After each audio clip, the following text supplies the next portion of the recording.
नमस्कार दोस्तों, मैं पोखरराम बामणिया। आज हम इस क्लास के अंदर डिस्कस करेंगे म्यूटेशन के बारे में या उत्परिवर्तन के बारे में।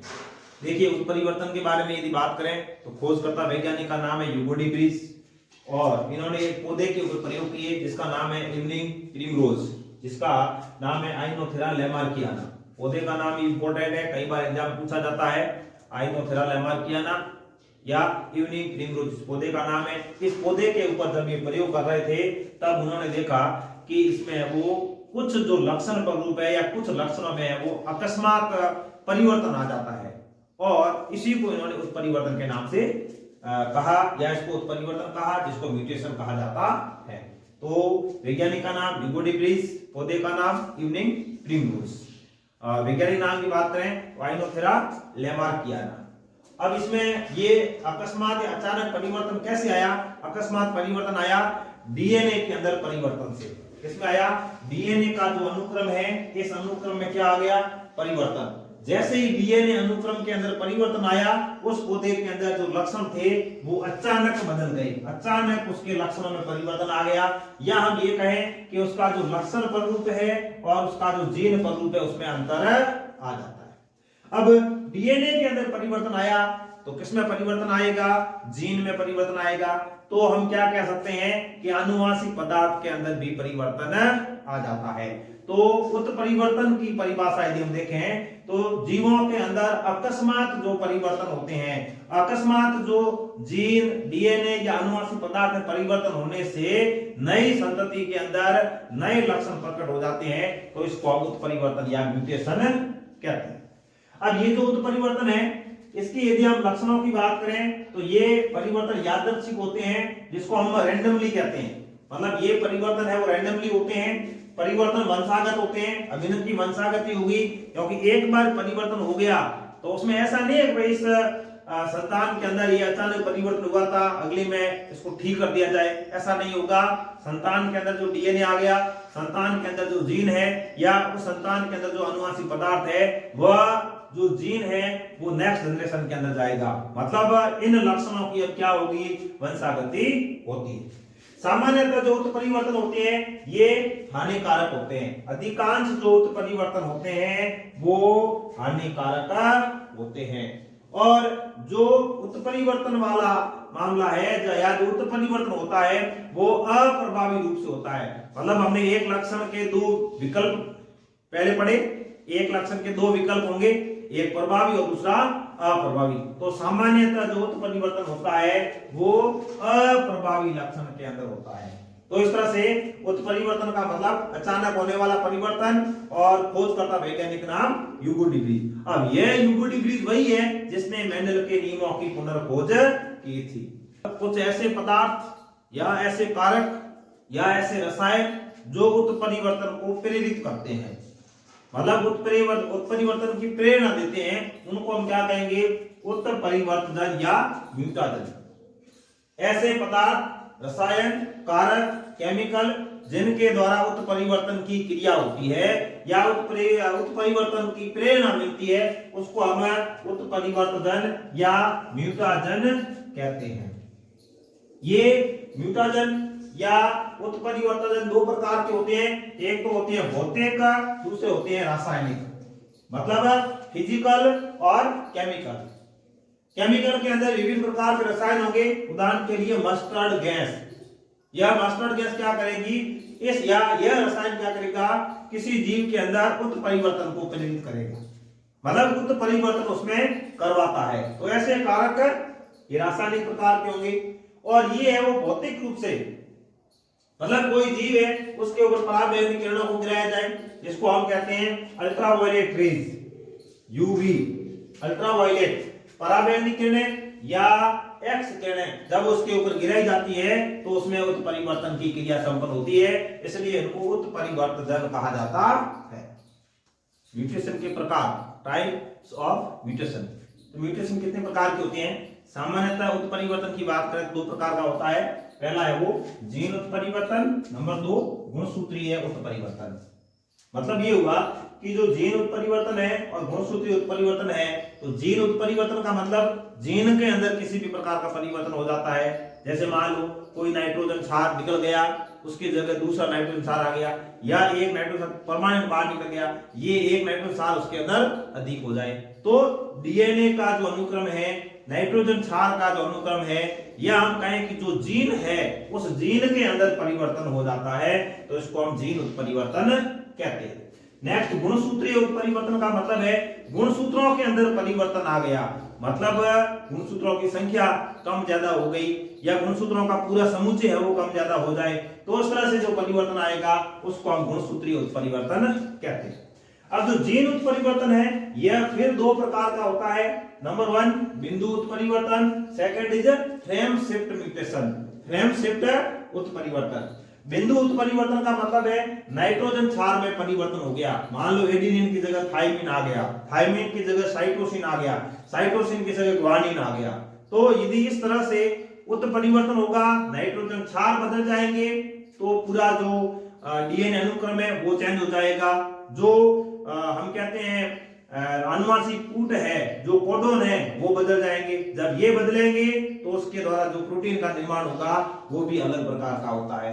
तो इस तरह से इसमें क्या होगा, नाइट्रोजन क्षार में परिवर्तन होगा, और फ्रेम शिफ्ट उत्परिवर्तन में क्या होगा, इसमें जो नाइट्रोजन क्षार है या तो एक नाइट्रोजन क्षार बाहर निकल जाए या उसका विलोपन हो जाए।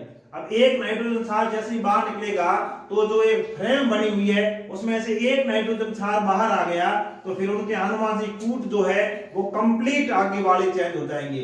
जहां से नाइट्रोजन क्षार की कमी हुई है उससे पहले वाला तो वही रहेगा, लेकिन उसके बाद में जितने भी आनुवांशिक कोड है, कूट है, वो चेंज हो जाएंगे। जब इस तरह से कोड चेंज हो जाएंगे, आनुवांशिक कूट चेंज हो जाएंगे, तो उससे जो उत्पाद बनेगा वो बिल्कुल अलग प्रकार का बनेगा। तो उसमें नाइट्रोजन क्षार की कमी या अधिकता होती है। तो इस तरह से इसको हम कहेंगे फ्रेम शिफ्ट उत्परिवर्तन, मतलब जो फ्रेम होती है, जो जीन या डीएनए का जो स्ट्रक्चर होता है वो स्ट्रक्चर ही चेंज हो जाता है। इसका उदाहरण है थैलेसीमिया। थैलेसीमिया में ऐसा होता है, जबकि ये जो बिंदु उत्परिवर्तन है इसका उदाहरण है सिकल सेल एनीमिया। उसमें क्या होगा, एक नाइट्रोजन क्षार है वो चेंज हो जाएगा, अभी उसके बारे में बात करेंगे, और उससे क्या होगा, ये रोग उत्पन्न हो जाएगा। तो ये बिंदु उत्परिवर्तन है और ये फ्रेम शिफ्ट उत्परिवर्तन है। नेक्स्ट है जो गुणसूत्रीय उत्परिवर्तन है, ये दो प्रकार के होते हैं। यदि गुणसूत्र की संरचना में बदलाव आ जाए तो उसको हम कहेंगे संरचनात्मक परिवर्तन, और यदि गुणसूत्रों की संख्या में परिवर्तन आ जाए तो उसको हम क्या कहेंगे, संख्यात्मक उत्परिवर्तन कहेंगे। जैसे उदाहरण के लिए एक हम हमेशा बात करते हैं कि एक डाउन सिंड्रोम होता है। डाउन सिंड्रोम में क्या होगा, डाउन सिंड्रोम के अंदर एक गुणसूत्र की संख्या अधिक हो जाती है, तो टोटल गुणसूत्र कितने होने चाहिए, 46 होने चाहिए, जबकि डाउन सिंड्रोम के अंदर गुणसूत्र कितने हो जाते हैं, 47 हो जाते हैं। मतलब जो 21वां गुणसूत्र है उसकी ट्राइसोमी हो जाती है, गुणसूत्र की संख्या बढ़ गई मतलब संख्यात्मक परिवर्तन हो गया, गुणसूत्र की संख्या कम हो गई मतलब संख्यात्मक परिवर्तन हो गया, तो वो किस में आएगा, गुणसूत्रीय उत्परिवर्तन के अंदर आएगा। तो इस तरह से म्यूटेशन दो प्रकार का हो गया, कौन कौन से, जीन उत्परिवर्तन और गुणसूत्रीय उत्परिवर्तन। जीन उत्परिवर्तन कितने प्रकार का हो गया, दो प्रकार का हो गया, बिंदु उत्परिवर्तन और फ्रेम शिफ्ट उत्परिवर्तन। गुणसूत्रीय उत्परिवर्तन दो प्रकार का हो गया, संरचनात्मक परिवर्तन और संख्यात्मक परिवर्तन। जीन उत्परिवर्तन, जीन में उत्परिवर्तन को देखिए, जीन उत्परिवर्तन का मतलब ये हुआ कि ये जैसे एक गुणसूत्र है, गुणसूत्र के ऊपर ये विभिन्न प्रकार के जीन पाए जाते हैं, जैसे X, Y, Z, A और B, इस तरह से जीन पाए जाते हैं गुणसूत्र के ऊपर। हमने एक ये जीन है जो X जीन है, इसको हमने क्या किया, अलग किया, और इसको जब अलग किया तो उसके अंदर ये डीएनए अनुक्रम है। डीएनए अनुक्रम में मतलब देखो, ये जो डीएनए का रज्जुक है, डीएनए की जो श्रृंखला है, इसके ऊपर पाए जाने वाले नाइट्रोजन क्षार है cytosine, guanine, guanine, cytosine, thymine, thymine, adenine, adenine, guanine, cytosine और साइटोसिन है। अब ये जो गुणसूत्र के ऊपर पाया जाने वाला मतलब सामान्य प्रकार का जीन है या सामान्य प्रकार का डीएनए अनुक्रम है, तो इससे जो प्रोटीन बनेगी वो सामान्य प्रकार की बनेगी, और जो सामान्य प्रकार की प्रोटीन बनेगी तो इसका जो लक्षण स्वरूप है वो भी सामान्य प्रकार का होगा, सामान्य प्रकार का लक्षण स्वरूप इसमें पाया जाएगा। अब मान लो उदाहरण के लिए इस जो डीएनए अनुक्रम है इसमें जीन परिवर्तन हुआ, मतलब जो नाइट्रोजन क्षार है वो थोड़ा चेंज हो जाता है। मान लो ये जो एडिनिन है इसके स्थान पर, सॉरी थाइमिन है, इसके स्थान पर क्या आ गया, एडिनिन आ गया, चेंज हो गया। नाइट्रोजन क्षार चेंज हुए मतलब डीएनए का अनुक्रम चेंज हुआ, डीएनए का अनुक्रम चेंज हुआ मतलब जीन में क्या हुआ, परिवर्तन हुआ। अब जीन में जो परिवर्तन हुआ उसी को हम कहते हैं जीन उत्परिवर्तन।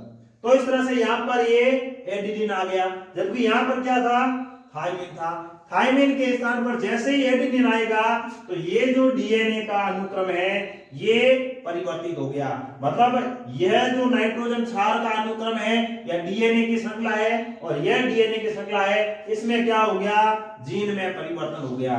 जब यहां पर नाइट्रोजन क्षार में परिवर्तन होने से जीन में परिवर्तन हुआ तो इसको हम जीन उत्परिवर्तन कहते हैं। इस तरह से जो जीन है या ये जो नाइट्रोजन क्षार अनुक्रम है इससे जो प्रोटीन बनेगा वो सामान्य प्रकार का नहीं होगा, वो विकृत प्रकार का प्रोटीन होगा। विकृत प्रकार का क्यों होगा, क्योंकि ये जो डीएनए की श्रृंखला है ये विकृत प्रकार की है, सामान्य प्रकार की तो ये है, जबकि ये थोड़ी अलग है या विकृत हो गई है तो विकृत प्रकार की है। अब विकृत प्रकार की जो डीएनए की श्रृंखला है उसके द्वारा विकृत प्रकार की प्रोटीन का निर्माण किया जाएगा। अब विकृत प्रकार का प्रोटीन बन गया, विकृत का मतलब सामान्य से अलग। अब विकृत प्रकार का जब प्रोटीन बनेगा तो उसमें लक्षण स्वरूप भी चेंज हो जाएगा। उस जीव के अंदर या उसकी जो संतति बनेगी या नेक्स्ट जो जनरेशन है उसका लक्षण स्वरूप असामान्य हो जाएगा। असामान्य का मतलब इससे थोड़ा हटके अलग हो जाएगा, उसका लक्षण स्वरूप बदल जाएगा। इसी को हम कहते हैं आनुवांशिक विकार या आनुवांशिक रोग। किसके कारण हुआ, जीन में उत्परिवर्तन के कारण हुआ, इसलिए इसको जीन उत्परिवर्तन कहा जाता है। तो इस तरह से देखिए जीन के अंदर, जीन में जैसे ही उत्परिवर्तन हुआ यहाँ पर सामान्य लक्षण प्ररूप था, लेकिन जीन उत्परिवर्तन के बाद में लक्षण प्ररूप थोड़ा चेंज हो जाता है, इसलिए इसको हम असामान्य प्रकार का लक्षण प्ररूप कहते हैं। बिंदु उत्परिवर्तन के बारे में बात करें तो बिंदु उत्परिवर्तन में जीन या डीएनए के अंदर परिवर्तन होता है। अब ये परिवर्तन होता कैसे, इसके बारे में बात करें। देखिए बिंदु उत्परिवर्तन के अंदर जीन या डीएनए, जीन का है चाहे डीएनए का है, उसके अंदर एकल न्यूक्लियोटाइड या एकल क्षार युग्म में परिवर्तन होता है। मतलब नाइट्रोजन क्षार का जो युग्म है उसके अंदर परिवर्तन होता है। अब ये परिवर्तन कैसे होता है, जैसे नाइट्रोजन क्षार दो प्रकार के होते हैं, प्यूरिन्स और पिरिमिडिन्स। प्यूरिन्स और पिरिमिडिन्स, प्यूरिन्स दो प्रकार के होते हैं, एडेनिन और ग्वानिन। पिरिमिडिन्स दो प्रकार के होते हैं, साइटोसिन और थाइमिन। ये हमने पहले बात की है। तो एडेनिन, ग्वानिन, साइटोसिन और थाइमिन ये आपस में परिवर्तित हो जाते हैं। कैसे हो जाते हैं, प्यूरिन आपस में परिवर्तित हो जाए, मतलब ए के स्थान पे जी आ जाए, जी के स्थान पे ए आ जाए, या फिर पिरिमिडिन्स आपस में परिवर्तित हो जाए, सी के स्थान पे टी आ जाए, टी के स्थान पे सी आ जाए, या फिर ये दोनों आपस में परिवर्तित हो जाए। जैसे ए है वो टी से जुड़ता है तो ए के स्थान पे टी, टी के स्थान पे ए, जी के स्थान पे सी या सी के स्थान पर ए। इस तरह से यदि नाइट्रोजन क्षार में परिवर्तन आ जाता है तो इसको हम बिंदु उत्परिवर्तन कहते हैं, जो कि जीन उत्परिवर्तन का एक प्रकार है या उसका उदाहरण है। अब ये इनमें परिवर्तन कैसे होगा, इस आधार पर ये जो बिंदु उत्परिवर्तन है ये दो प्रकार का है, या फिर इसमें जो नाइट्रोजन क्षार का परिवर्तन दो प्रकार का होता है। देखिए पहले ट्रांजिशन, ट्रांजिशन में क्या होगा, प्यूरिन में परिवर्तन होगा या पिरिमिडिन्स में परिवर्तन होगा। मतलब ये जो प्यूरिन्स है ए और जी मतलब एडेनिन और ग्वानिन, इनमें परिवर्तन होगा, ए के स्थान पर जी या जी के स्थान पर ए। या फिर पिरिमिडिन्स के अंदर परिवर्तन होगा, सी के स्थान पर टी, टी के स्थान पर सी। इस तरह से हो सकता है। कहने का मतलब है पिरिमिडिन्स के स्थान पर पिरिमिडिन्स, प्यूरिन्स के स्थान पर प्यूरिन्स आ जाए तो इसको ट्रांजिशन कहा जाता है। नेक्स्ट दूसरी जो कंडीशन है वो है ट्रांसवर्जन। ट्रांसवर्जन का मतलब यहाँ पर वर्जन चेंज होगा। वर्जन का मतलब क्या हुआ, प्यूरिन के स्थान पर पिरिमिडिन या पिरिमिडिन के स्थान पर प्यूरिन आ जाए। जैसे ए के स्थान पर टी और टी के स्थान पर ए, या सी के स्थान पर जी और जी के स्थान पर सी। इस तरह से यदि परिवर्तन आ जाता है तो इसको ट्रांसवर्जन कहा जाता है। तो ये है बिंदु उत्परिवर्तन। और बिंदु उत्परिवर्तन का बहुत ही एक अच्छा उदाहरण है आपके सामने, एग्जाम की दृष्टि से बहुत ही इंपॉर्टेंट प्रश्न यहां से बन सकता है। इसका उदाहरण है सिकल सेल एनीमिया, जिसको हम कहते हैं दात्राकार कोशिका अरक्तता, इसको हंसियाकार कोशिका अरक्तता भी कहा जाता है, इंग्लिश में बोलते हैं सिकल सेल एनीमिया। यह एनीमिया का मतलब रुधिर की कमी हो जाना। अब ये जो बीमारी है या यह जो रोग है, यह आरबीसी और आरबीसी के अंदर पाए जाने वाले हीमोग्लोबिन के अंदर होता है। हीमोग्लोबिन की जो सामान्य संरचना है, हीम लोह तत्व है और ग्लोबिन क्या है, प्रोटीन। प्रोटीन की इसमें दो श्रृंखलाएं पाई जाती है, अल्फा और बीटा। अब यहां पर जो उत्परिवर्तन होगा वो बीटा श्रृंखला में होगा। बीटा श्रृंखला, सामान्य प्रकार की जो बीटा श्रृंखला है उसमें एक अम्ल या एक अम्ल को कोड करने वाला जो कूट होता है ग्लूटामिक अम्ल होता है, और उसका जो आनुवंशिक कोड होता है वो होता है GAG। सामान्य श्रृंखला के अंदर GAG पाया जाता है, जो बाद में प्रोटीन निर्माण के दौरान ग्लूटामिक अम्ल का निर्माण करेगा। और इस तरह से सामान्य प्रकार का जो हीमोग्लोबिन है उसमें सामान्य प्रकार की आरबीसी पाई जाती है, और जिसका आकार होता है उभय अवतलाकार होता है, आराम से सामान्य प्रकार का है, कोई दिक्कत नहीं है, ऑक्सीजन का परिवहन होगा और उस व्यक्ति में रुधिर की कमी नहीं होगी, या रक्तता नहीं होगी, या एनीमिया नहीं होगा। लेकिन इस बिंदु उत्परिवर्तन के दौरान ये जो GAG है, इसमें बीच में जो नाइट्रोजन क्षार A पाया जाता है, इस A का प्रतिस्थापन या इसके स्थान पर कौन सा आ जाता है, GUG आ जाता है। जब ये GAG के स्थान पर GUG आ जाए तो जो कोड है वो परिवर्तित होने से अमीनो अम्ल भी चेंज हो जाएगा। इसका मतलब हम ये कह सकते हैं GAG के स्थान पर क्या आ गया, GUG। इस आनुवंशिक कूट का प्रतिस्थापन किसने किया, GUG ने किया, मतलब इस जगह कौन सा, ये आ गया। या हम ये कह सकते हैं ग्लूटामिक अम्ल का प्रतिस्थापन किसने किया, वेलिन ने कर दिया। जब यहाँ पर वेलिन नामक अमीनो अम्ल आ जाता है तो आरबीसी का आकार चेंज हो जाता है। जब आरबीसी का आकार चेंज हो जाता है तो यह आकार हो जाता है हंसियाकार, जिसको हम ऐसे मारवाड़ी में कहते हैं दात्रा। जो अभी फसल कटाई चल रही है, बाजरे की फसल कटाई चल रही है, फसल काटने के लिए हम ऐसे दात्रा काम में लेते हैं, जिसको हंसिया भी बोला जाता है। तो जो आरबीसी होती है वो हंसियाकार हो जाती है, दात्राकार हो जाती है। इसलिए अब इस आरबीसी के अंदर, इस हीमोग्लोबिन के अंदर ऑक्सीजन के परिवहन की क्षमता नहीं पाई जाती है, इसलिए उस व्यक्ति के अंदर क्या होगा, रुधिर की कमी हो जाएगी। रुधिर की कमी होने के कारण हम कहते हैं एनीमिया हो जाता है, और इस तरह का जो एनीमिया है वो सिकल सेल एनीमिया कहलाता है। या इसको हमें हंसियाकार या दात्राकार कोशिका अरक्तता भी कहते हैं। यह उदाहरण है वो बिंदु उत्परिवर्तन से संबंधित है, बहुत ही इंपॉर्टेंट प्रश्न बोर्ड एग्जाम के लिए यहां से बन सकता है। आरबीसी का आकार कैसा होता है और इस रोग के अंदर आरबीसी का आकार कैसा होगा, एनीमिया क्यों होगा, हीमोग्लोबिन की कितनी श्रृंखलाएं, हीमोग्लोबिन की श्रृंखला में डिफेक्ट किसमें होगा, बीटा श्रृंखला में होगा। और ये जो अम्ल है ये बीटा श्रृंखला में छठे नंबर पर होगा, मतलब छठे जो स्थिति होगी, छठी स्थिति पर ये पाया जाएगा।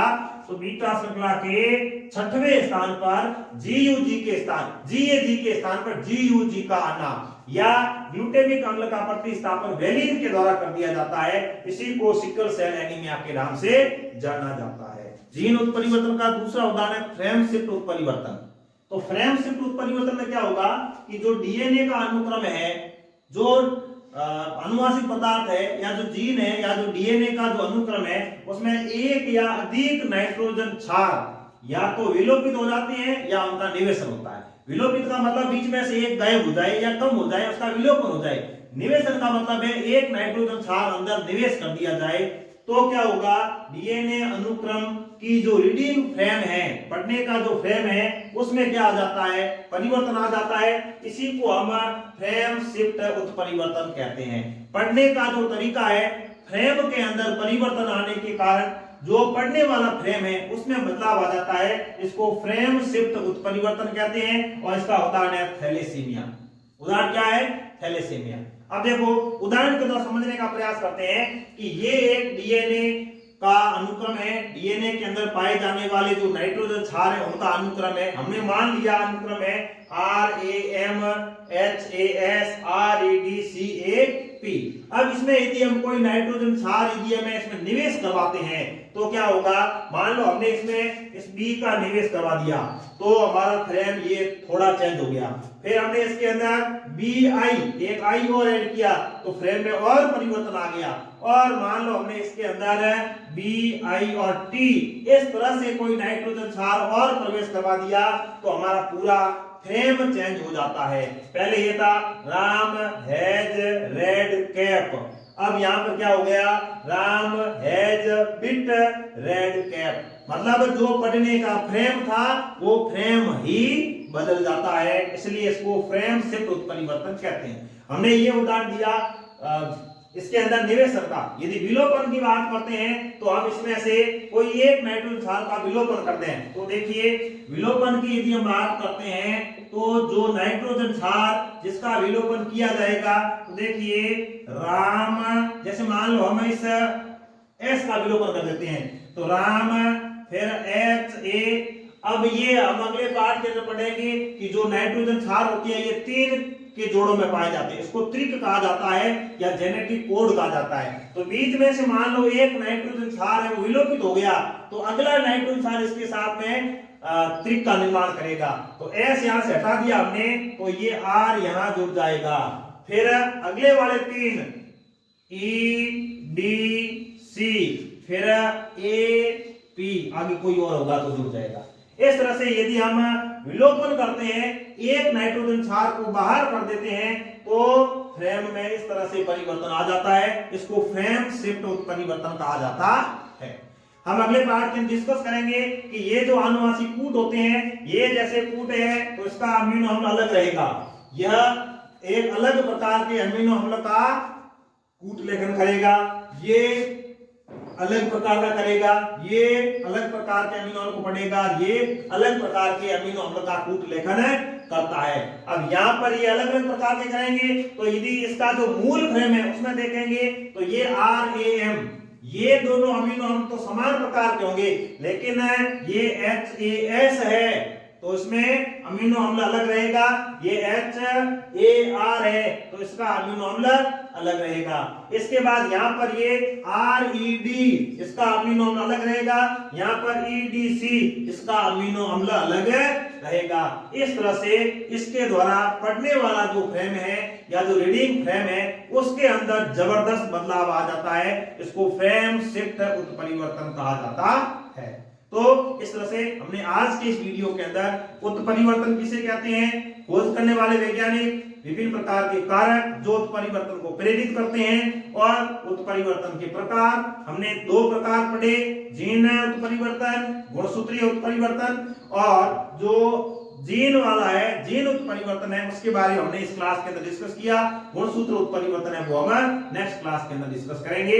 धन्यवाद।